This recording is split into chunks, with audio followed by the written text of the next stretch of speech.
नमस्कार, स्वागत है आप सबका दिन भर के तमाम बड़ी और अहम खबरों के साथ। मैं हूं कवींद्र। फिर बात हेडलाइंस। मैनचेस्टर आत्मघाती हमले में एक गिरफ्तार, इस्लामिक स्टेट ने ली जिम्मेदारी, 22 की मौत, 59 घायल।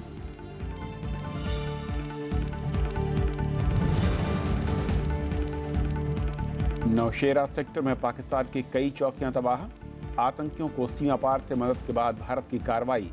रक्षा मंत्री ने कश्मीर में शांति के लिए बताया जरूरी।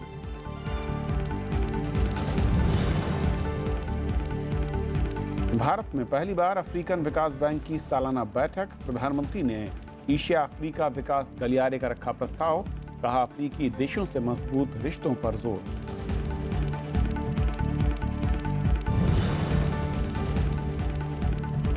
बारहवीं की परीक्षा देने वाले छात्रों को बड़ी राहत, मुश्किल सवालों के लिए रहेगी grace marks policy, Delhi high court का आदेश।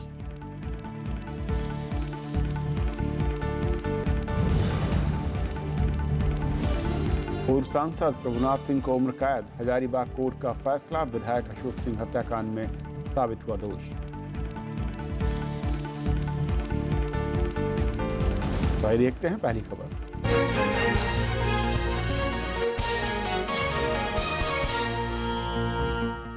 प्रधानमंत्री नरेंद्र मोदी ने एशिया अफ्रीका विकास गलियारे पर जोर दिया है। उन्होंने मंगलवार को अफ्रीकी विकास बैंक यानी AfDB की बैठक का उद्घाटन करते हुए बात कही। कार्यक्रम में 81 देशों के प्रतिनिधियों ने हिस्सा लिया। प्रधानमंत्री ने कहा कि भारत की आर्थिक विदेश नीति में अफ्रीकी देशों का अहम स्थान है। गांधीनगर में अफ्रीकी विकास बैंक की 42वीं सालाना बैठक में प्रधानमंत्री ने दावा किया कि भारत के अफ्रीका के साथ दशकों पुराने रिश्ते हाल के दिनों में और मजबूत हुए हैं। उन्होंने कहा कि शिक्षा और तकनीक में अफ्रीका के साथ साझेदारी पर भारत गर्व महसूस करता है। प्रधानमंत्री ने भरोसा दिलाया कि भारत की आर्थिक और विदेश नीति में अफ्रीका प्राथमिकता में है। The year 2015 was a watershed.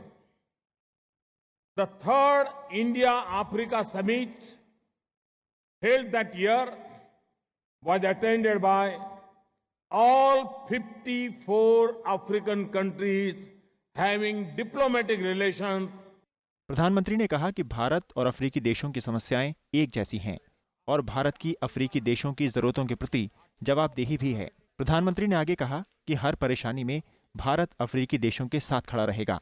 Many of the challenges we face are the same. Uplifting our farmers and the poor, empowering women, ensuring our rural communities have access to finance, building infrastructure. We have to do this. बैठक को वित्त मंत्री अरुण जेटली ने भी संबोधित किया। उन्होंने कहा कि 21वीं सदी एशिया और अफ्रीका की होगी। Africa has been doing well recently on the economic frontier. I stand here with the conviction that the 21st century will not only be Asia's century alone, it will belong equally to both Asia and Africa. इस बैठक में bank के 54 सदस्यों के अलावा 81 देशों के प्रतिनिधियों ने हिस्सा लिया। भारत 1982 में अफ्रीकन डेवलपमेंट फंड का सदस्य बना, जबकि 1983 से अफ्रीकन विकास बैंक का गैर क्षेत्रीय सदस्य है। Bureau report, Rajya Sabha TV. और इस पर और बातचीत करने के लिए स्टूडियो में खास मेहमान हमारे साथ पूर्व राजदूत सुरेश की गोयल साहब। स्वागत है आपका। सर, सबसे पहले तो जिस तरीके की सालाना बैठक है और कहा जाता है कि बहुत कम ही बैठकें हैं जो कि अफ्रीकन कंट्रीज़ के बाहर हुई हैं, उस हिसाब से देखें तो भारत की महत्ता और अफ्रीकन देशों के साथ उसके संबंध कैसे देखते हैं? जी, आपने बिल्कुल सही कहा। ये देखिए, इसमें दो चीज़ें हैं। एक तो भारत के ऊपर अक्सर ये कहा जाता है कि हम वायदे काफ़ी करते हैं, लेकिन जब वायदों को डिलीवर करने का समय आता है तो उसमें काफ़ी वक्त लग जाता है। ये तो 2015 में यहाँ पर आपको याद है कि इंडिया अफ्रीका समिट हुई थी, जब फोरम हुआ था। उसमें जैसे प्रधानमंत्री बोल रहे थे कि 40 देशों के राष्ट्रपति या प्रधानमंत्री सम्मिलित हुए थे, 54 देशों के प्रतिनिधि यहाँ पर थे। उसमें हमने काफ़ी सारे वायदे भी किए थे, हमने काफ़ी सारे प्रोजेक्ट्स हमने रखे थे। $10 बिलियन की हमने वहाँ पर अभी अनाउंस किया था, लाइन ऑफ क्रेडिट वगैरह, काफ़ी सारी चीज़ें हुई थी। तो उसके बाद में 20 साल के अंदर अंदर अफ्रीकन डेवलपमेंट बैंक की ये जो सालाना बैठक यहाँ पर हुई है, उससे ये साबित होता है कि हम खाली बोल नहीं रहे हैं अभी, हम अब डिलीवर भी करना चाहते हैं। और इससे ये भी साबित होता है कि जो हम अफ्रीकन देशों को एक महत्व देना चाहिए जी। इस कंटेम्प्रेरी कॉन्टेक्स्ट में, वो हम दे रहे हैं। और हम चाहते हैं कि अफ्रीकन देशों से हमारे संबंध ट्रेडिशनली काफ़ी अच्छे रहे हैं। डीकोलोनाइजेशन में आपको याद होगा कि हमने काफ़ी काम किया है ये, लेकिन आजकल के दौर में जो संबंध होने चाहिए, हम उन संबंधों को मजबूती से बनाने के लिए काफ़ी कोशिश कर रहे हैं। और ट्रेड के लिहाज से भी कहा जा रहा है कि अफ्रीकन कंट्रीज और भारत काफ़ी तेज़ी के साथ आगे बढ़े हैं। जो आंकड़े हैं जी 15 साल में कई गुना है और पिछले 5 साल में जी। करीब ये 2 गुना 72 अरब डॉलर तक पहुंच गया जी है। बिल्कुल। तो अभी ये 2014-15 में हमारा ट्रेड जो है 72 करीब करोड़ डॉलर पहुंच गया था, 72 बिलियन डॉलर। और अब थोड़ा सा फिर कम हुआ अगले साल, वो कमोडिटी प्राइसेस की वजह से। लेकिन हमारा टारगेट ये है कि 2019 तक ये बढ़ कर के 100 बिलियन डॉलर्स तक का हो जाएगी। इन्वेस्टमेंट भी अभी अगर देखा जाए तो 54 करोड़ की इन्वेस्टमेंट है। हमारी जो पूरी FDI है उसका 20% ये है तकरीबन। तो पता चलता है कि हमारी कितनी कंपनीज वहाँ पे काम कर रही हैं। जी। लेकिन मैं एक चीज़ कहना चाहूँगा आपसे इस संदर्भ में कि बात खाली आंकड़ों की नहीं है, बात यह है कि हम कर क्या रहे हैं। और हमारी जो वहाँ पर इन्वेस्टमेंट है, जो पार्टनरशिप है, ये पार्टनरशिप उनके खाली देशों की GDP बढ़ाने के लिए नहीं है। जो सोशल सेक्टर्स में जो लोगों को एक उठना चाहिए, उसके लिए है ये। तो हमारी जो पार्टनरशिप है, उनके जो उम्मीदें हैं, जो उनके टारगेट्स हैं, उसके मुताबिक है। हम अपने एक्सपीरियंसेस, हम अपनी जो रिसोर्सेज उन सब में शेयर कर रहे हैं, ताकि हमारे जो अनुभव रहे हैं उनसे उनको फ़ायदा मिले। लेकिन प्रोजेक्ट्स उनके हैं, काम जो हो रहा है उनका है, डेवलपमेंट उनकी है, जो ग्रोथ हो वो उनके टारगेट्स के मुताबिक होनी चाहिए। क्योंकि म्यूचुअल बेनिफिट की बात हो रही है। जैसे कि देख रहा था कि हिंदुस्तान की ओर से हेल्थ सेक्टर है, एजुकेशन है, टेक्निकल है, इसमें काफ़ी ज़्यादा एक्सपर्टीज़ वहाँ पर उसका इस्तेमाल हो रहा है। और वहाँ पर जो एग्रीकल्चर दूसरे फॉर्म्स हैं वो भारत उसका लाभ ले रहा है। एग्रीकल्चर में भारत लाभ ले नहीं रहा है, बल्कि हम साथ में मिलकर के काम कर रहे हैं। क्योंकि अगर देखा जाए अफ्रीका में उनके पास दुनिया भर का लैंड मास जितना है उसके मुताबिक एग्रीकल्चर प्रोडक्शन बहुत कम है। पूरे देश की 10% एग्रीकल्चर का प्रोडक्शन है, जबकि लैंड मास 40% है ये। तो हम ये चाहते हैं कि उनका भी, बल्कि जो प्रेसिडेंट साहब हैं उन्होंने खुद कहा अफ्रीकन डेवलपमेंट बैंक के, कि हम चाहते हैं कि हमारी भी जो प्रोडक्शन हो, we need to have a green revolution here. और वो भारत से जो यहाँ पर हमारी उन्नति हुई है एग्रीकल्चर की फील्ड में, उससे कुछ सीखना चाहते हैं। और हम भी उनके साथ में इस सेक्टर में साथ में रहना चाहते हैं। और इसके अलावा एक और जो अहम बात दिख रही है इस मीट में, कि जो एक एशिया अफ्रीका कॉरिडोर की बात हुई है और जापान जिसको सपोर्ट करने की बात कर रहा है फाइनेंशियली, जी इसे कैसे देखा जाए? कुछ जानकार कह रहे हैं कि जो चीन का एक वो गलियारा है उसका एक जवाब एक तरीके से है। देखिए, पहली बात तो जो मेरा खुद का अपना एक मत है कि हमको जो हमारे जो दूसरे संबंध है उसको चीन से हम कंपेयर ना करें, हाइफरेट नहीं करना चाहिए। चीन की अपनी टारगेट से, उनकी अपनी एक अप्रोच है, हमारी अपनी अलग अप्रोच है। उनकी अप्रोच जो है हमारी अप्रोच उनसे मेल नहीं खाती है। हमारी अप्रोच वो ये है कि हम जब करते हैं डेवलपमेंट तो सरकार और लोगों सबको इंगेज करते हैं।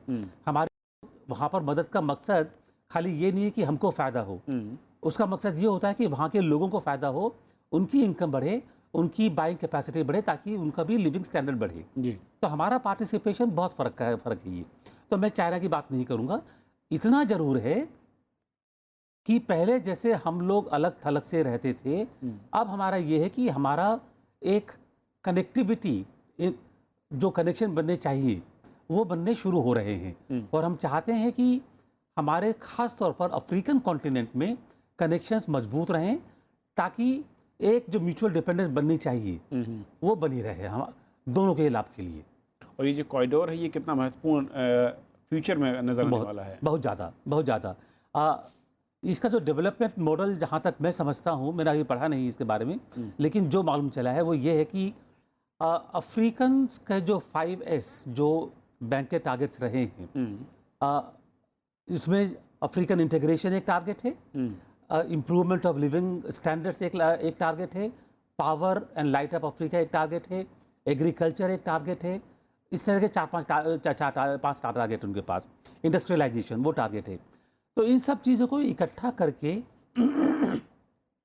उनके जो प्लानिंग टारगेट्स हैं, जो उनकी अपनी रिक्वायरमेंट्स है, उनको करना है खाली एक देश के तौर पर नहीं। वो ये है कि पूरा अफ्रीकन कंटिनेंट एक तरह से इकट्ठा होकर के अपनी मदद करेगा। उसके बीच में जो अफ्रीकन कंट्रीज हैं आगे आकर के रिसोर्स के बेस के ऊपर और अपने एक्सपीरियंसेस के बेस के ऊपर मदद करेंगी। और इसमें जो है काफ़ी सारे देश इन्वॉल्व हैं, अफ्रीका के हैं, मॉरिशस वगैरह भी है, श्रीलंका भी है। तो एक तरह से ये एशिया अफ्रीका का जो कनेक्टिविटी हो रहा है अपने आप में एक बहुत अहम स्थान रखेगा। ये एक आखिरी सवाल सर कि भारत की ओर से कहा गया है कि भारत और अफ्रीकन जो देश हैं वो फ्यूचर में दुनिया की दिशा तय करने वाले हैं जी। ये किस कॉन्टेक्स्ट में मैं देखूं इसे, और ग्लोबली अगर कहूं तो क्या हम इतने स्ट्रांग ये दोनों मिलकर बनते हैं? देखिए, अगर आप देखें अफ्रीका में रिसोर्सेज की कमी नहीं है। अफ्रीका में डेवलपमेंट और ग्रोथ की कमी है जो अभी तक नहीं हो पाई है।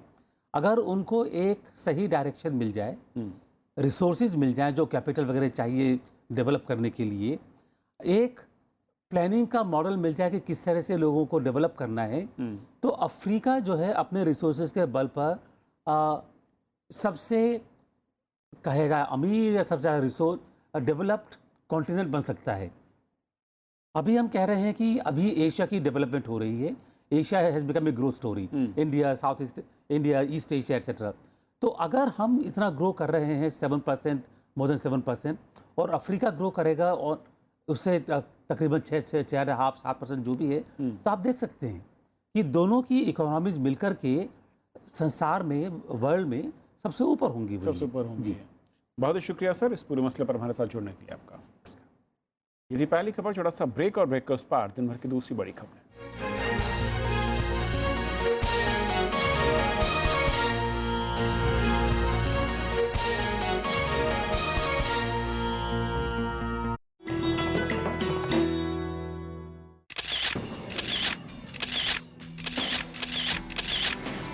राष्ट्रपति भवन का ताम्र गुंबद आलीशान और बेजोड़। सांची के बौद्ध स्तूप से प्रभावित इस गुंबद की ऊंचाई बाकी इमारत से करीब 2 गुनी। 6 अप्रैल 1929 को हुआ तैयार। ये शानदार गुंबद राष्ट्रपति भवन की स्थापत्य कला और खूबसूरती को लगाता है 4 चांद।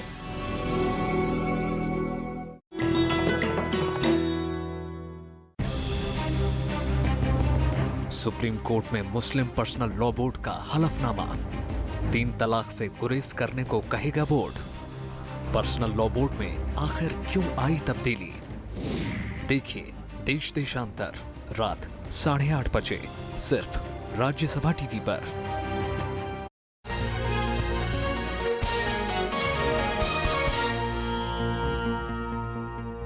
सेना ने दावा किया है कि हाल ही में एंटी टेरर ऑपरेशन के तहत नौशेरा सेक्टर में पाकिस्तान की कई सीमा चौकियों को तबाह किया गया है।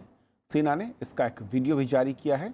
वीडियो में इस ऑपरेशन में रॉकेट लॉन्चर, एंटी टैंक मिसाइलों के जरिए बंकरों को ध्वस्त करते हुए दिखाया गया है। हालांकि ऑपरेशन के समय और तारीख की जानकारी नहीं दी गई है। सेना का कहना है कि पाकिस्तानी सेना नौशेरा सेक्टर में गोलीबारी कर आतंकियों को कश्मीर में घुसने की मदद कर रही थी। रक्षा मंत्री अरुण जेटली ने कहा कि जम्मू कश्मीर में शांति बहाली के लिए सरकार का सेना को पूरा समर्थन है और सेना सीमा पार से घुसपैठ को रोकने के लिए LOC के पार जाकर ऐसी कार्रवाई कर रही है। 21 मई को सेना ने नौगाम सेक्टर में घुसपैठ की कोशिश नाकाम कर 4 आतंकवादियों को मार गिराया था। वहीं पाकिस्तान ने भारतीय सेना के इस तरह के किसी ऑपरेशन से इनकार किया है।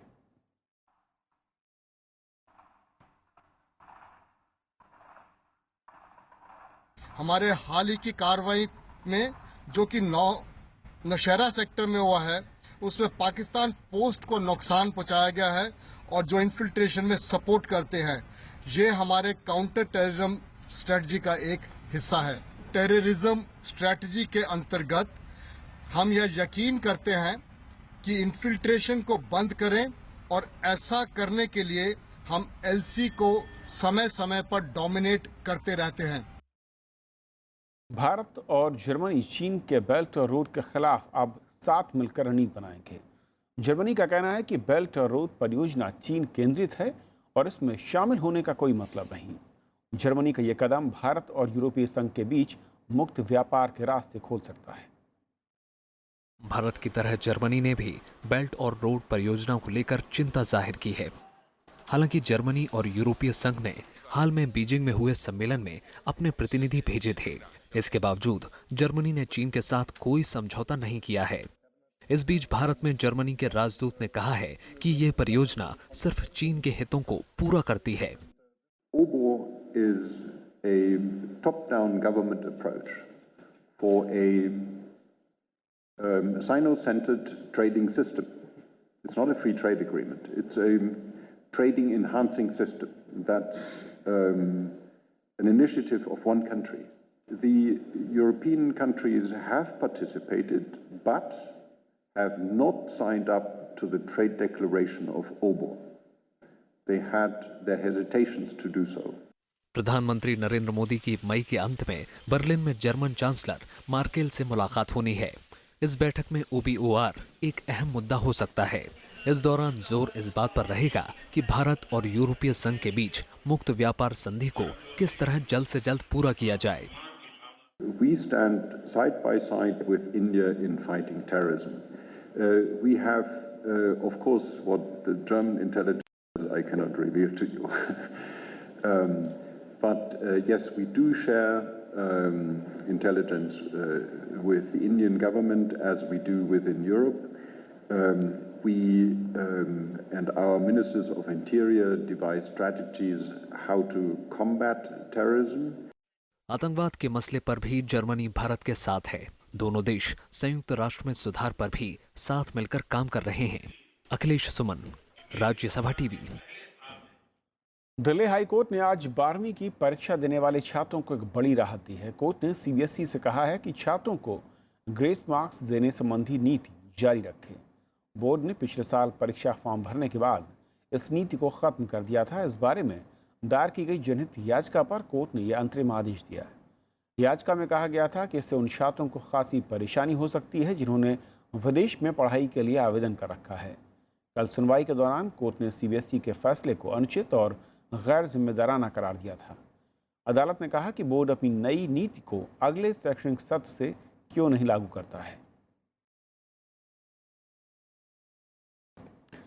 पिछले 3 वर्षों में दुनिया भर से करीब 1000 वैज्ञानिक भारत वापस लौटे हैं। ये बातें विज्ञान और प्रौद्योगिकी मंत्री डॉक्टर हर्षवर्धन ने कही। उन्होंने कहा कि केंद्र सरकार की नीतियों के चलते विदेशों में काम करने वाले वैज्ञानिक स्वदेश लौट रहे हैं। डॉक्टर हर्षवर्धन ने कहा कि सरकार की नीतियां विज्ञान के सकारात्मक पहलू से बदलाव लाने की हैं। This is just an indicator of the fact that people across the globe, they are feeling that the things are changing in India. India is now growing, India is now developing, India also has the state-of-the-art facilities, India also has the vision, India also has now the atmosphere where they can fulfill their ambitions. Delhi high court ने मानहानि मामले में मुख्यमंत्री अरविंद केजरीवाल के खिलाफ notice जारी कर जवाब मांगा है। कोर्ट ने केजरीवाल से पूछा है कि मानहानि की शिकायत पर उनके खिलाफ कार्रवाई क्यों नहीं करनी चाहिए। अगली सुनवाई 26 जुलाई को होगी। जेटली का आरोप है कि 17 मई को अरविंद केजरीवाल के वकील राम जेठमलानी ने सुनवाई के दौरान उनके लिए अभद्र भाषा का इस्तेमाल किया था।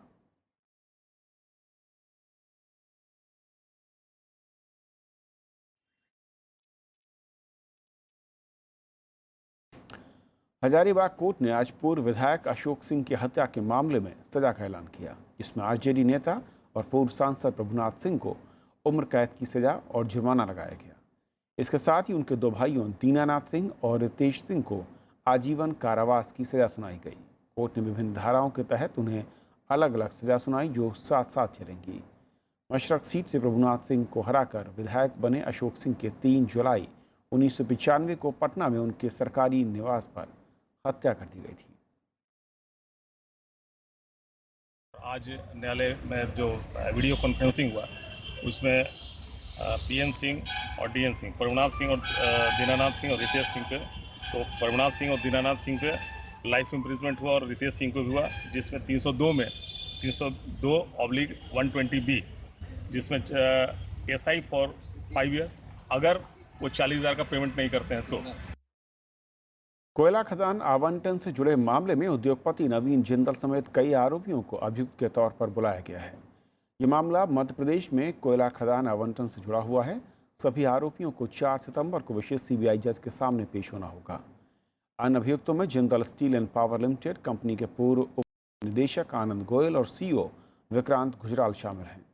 CBI का आरोप है कि कंपनी ने कोयला मंत्रालय के सामने उपकरण खरीदने की गलत जानकारी दी। जिंदल पर कोयला खदान आवंटन से जुड़ा एक और मामला चल रहा है।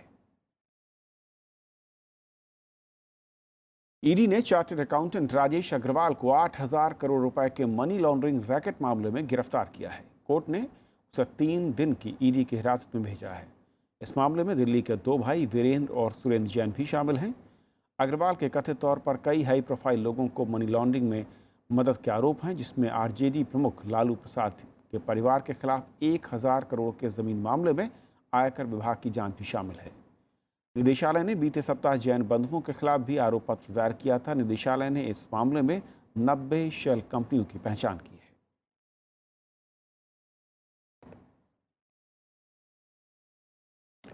देश के कई इलाकों में बढ़ते तापमान से लोग परेशान हैं। छत्तीसगढ़ के बिलासपुर में तापमान 49 डिग्री को पार कर गया तो ओडिशा में तापमान 47 डिग्री तक पहुंच गया। दिल्ली, बिहार, उत्तर प्रदेश, मध्य प्रदेश में भी तापमान अब बढ़ रहा है। मौसम विभाग के मुताबिक फिलहाल गर्मी से निजात मिलने की उम्मीद नहीं है। देश के कई हिस्सों में बढ़ती गर्मी ने लोगों का जीना मुहाल कर दिया है। छत्तीसगढ़ में तो गर्मी ने पिछले सारे रिकॉर्ड तोड़ दिए हैं। मई के महीने में तापमान 44 से 45 डिग्री तक रहता है। इस बार बिलासपुर में सबसे ज्यादा तापमान 49.3 डिग्री सेल्सियस दर्ज किया गया। क्योंकि नॉर्मली ऐसी स्थिति आसपास के क्षेत्रों में तापमान 45 से 46 डिग्री के मध्य रहे हैं, तो वहाँ पे 49 अचानक पहुँचने का क्या कारण हो सकता है, उसके ऊपर हम पूरी अध्ययन करके सही निष्कर्ष दे पाएंगे। दिल्ली, उत्तर प्रदेश, बिहार और मध्य प्रदेश में तापमान में बढ़ोतरी दर्ज की गई। ओडिशा में भी गर्मी का सितम जारी है। तीतलागढ़ सबसे गर्म इलाका रहा। यहाँ तापमान 47 डिग्री सेल्सियस दर्ज किया गया। तेलंगाना के रामगुंडम में तापमान 45 डिग्री रहा। उत्तर प्रदेश के इलाहाबाद में तापमान 44.6 डिग्री रिकॉर्ड किया गया। नींबू पानी से लेकर गन्ने के रस तक गर्मी से बचने के लिए लोग हर नुस्खा आजमा रहे हैं। मौसम विभाग की माने तो फिलहाल गर्मी से निजात मिलने की उम्मीद नहीं है। Bureau report, Rajya Sabha TV. Manchester धमाके के मामले में ब्रिटिश पुलिस ने एक संदिग्ध को गिरफ्तार किया है। पुलिस इस मामले को आतंकी हमला मानकर जांच कर रही है। सोमवार रात मैनचेस्टर में पॉप कंसर्ट के दौरान जबरदस्त धमाका हुआ, जिसमें हमलावर समेत 22 लोग मारे गए और 50 से ज़्यादा घायल हो गए। आतंकी संगठन IS ने इसकी जिम्मेदारी ली है। अमेरिका, भारत समेत दुनिया के कई देशों ने इस हमले की निंदा की है।